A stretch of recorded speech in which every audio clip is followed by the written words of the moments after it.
अच्छी सीख। किसी गांव में एक किसान रहता था। उसके 4 पुत्र थे। चारों भाई आपस में लड़ते झगड़ते रहते थे। चारों भाई अपनी तरफ से गलत काम करते रहते थे। एक दूसरे की शिकायत अपने किसान पिता से लगाकर तुरंत पकड़े भी जाते थे। किसान अपने चारों पुत्रों की इन गतिविधियों से बहुत दुखी था। उसको चिंता सताने लगी, जिसके कारण बीमार हो गया। अब किसान अपनी अंतिम सांसें गिन रहा था, परंतु चारों पुत्रों का लड़ाई झगड़ा उसको ठीक प्रकार से मरने भी नहीं दे रहा था। किसान ने अंतिम उपाय के रूप में चारों पुत्रों को अपने पास बुलाया और बोला, मेरा अब अंतिम समय आ गया है। तुम सब मिलकर मेरी अंतिम इच्छा पूरी करो। यह है किसान और ये किसान के चारों पुत्र, और वो इन चारों पुत्रों को समझा रहा है कि मेरी अंतिम इच्छा है वो पूरी कर दो। किसान इन पुत्रों के व्यवहार से बहुत दुखी था।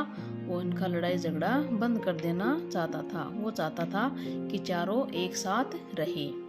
अब देखो आगे किसान ने क्या कहा। चारों पुत्र तैयार हो गए। उन्होंने पिता की आज्ञा को पूरा करने का वचन दिया। किसान ने अपने चारों पुत्रों से पतली पतली कई लकड़ियां मंगवाई। उसने उनसे सब लकड़ियों को एक गट्ठर में बंधवाया। पिता ने अपने चारों पुत्रों से कहा, तुम सब जवान हो, स्वस्थ हो, इस लकड़ी के गट्ठर को तोड़ दो। प्रत्येक ने बारी बारी से उस गट्ठर को तोड़ने का प्रयास किया, परंतु कोई भी अपने प्रयास में सफल नहीं हो सका। इसके बाद किसान ने गट्ठर को खोलने का आदेश दिया और उनसे एक एक लकड़ी को तोड़ने का कहा। सबने अति शीघ्र करके एक एक सभी लकड़ियों को तोड़ डाला। किसान ने कहा, पुत्रों, जिस प्रकार तुम पतली लकड़ियों के गट्ठर को नहीं तोड़ सके, परंतु एक एक करके तुमने सारी लकड़ियां तोड़ डाली, ठीक उसी प्रकार यदि तुम अलग अलग रहोगे तो कोई भी तुम्हारा अहित कर सकता है, परंतु यदि तुम लकड़ियों के गट्ठर की तरह मिलकर एक रहोगे तो तुम्हारा कोई कुछ भी अहित नहीं कर सकता। पिता की बातें सुनकर चारों भाइयों ने आपस में मेलजोल रखकर इकट्ठे रहने का निश्चय कर लिया। शिक्षा एकता में ही शक्ति है।